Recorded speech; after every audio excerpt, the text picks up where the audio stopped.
Même si le pic de croissance est derrière nous, l'économie mondiale devrait continuer de croître au-dessus de son potentiel en 2022. Nous conservons donc une préférence pour les actifs risqués, tels que les actions et les obligations à haut rendement. Nous anticipons toutefois des rendements plus modestes. L'activité économique mondiale s'est redressée pour atteindre un pic en 2021, mais les perspectives restent favorables. Bien que les taux de croissance attendus dans les différentes régions que sont la Chine, les États-Unis et la zone euro soient plus faibles qu'en 2021, ils restent supérieurs à la tendance, en particulier pour ces deux derniers.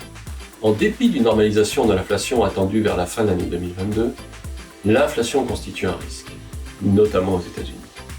Par conséquent, nous anticipons une divergence des politiques des banques centrales et une augmentation de la volatilité sur les marchés financiers. En raison de politiques monétaires divergentes entre la Réserve fédérale et la Banque centrale européenne, l'euro devrait s'affaiblir face au dollar américain. Contrairement à une idée reçue, l'or ne permet généralement pas de se protéger contre l'inflation. D'autres matières premières, ainsi que les actions, au sein notamment des secteurs cycliques, offrent une meilleure protection. Les devises peuvent également être considérées à des fins de diversification. Nous maintenons notre surpondération action, cette classe d'actifs demeurant la principale source de rendement dans un contexte où la croissance économique et les prévisions de bénéfices restent solides. Au sein de la poche action, nous conservons une approche équilibrée entre les secteurs cycliques et défensifs et entre les valeurs de croissance et des cotés. Nous conservons également une allocation géographique neutre. Une croissance économique mondiale supérieure à son potentiel justifie une préférence pour les secteurs cycliques, tels que l'industrie, les matériaux de base, le secteur financier et la consommation discrétionnaire.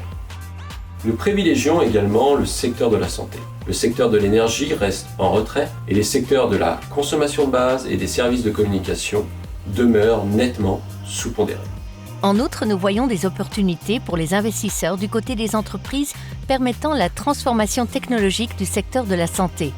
C'est également le cas pour les entreprises innovantes du secteur des énergies renouvelables, ainsi que celles qui proposent des technologies facilitant la transition énergétique. Il est plus difficile de générer des rendements avec un portefeuille obligataire, mais c'est encore possible. Nous suggérons aux investisseurs de choisir des obligations présentant un risque certes plus élevé, mais offrant également de meilleures perspectives de rendement, à l'instar de la dette des pays émergents et des obligations d'entreprise à haut rendement. Nous pensons que les plus fortes hausses du prix des matières premières énergétiques sont derrière nous.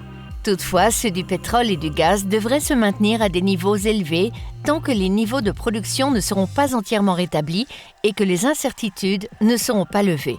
En conséquence, les prix du pétrole et du gaz ne devraient baisser que légèrement au cours de l'année 2022.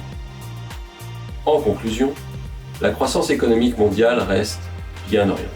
Mais les attentes doivent cependant être réalistes.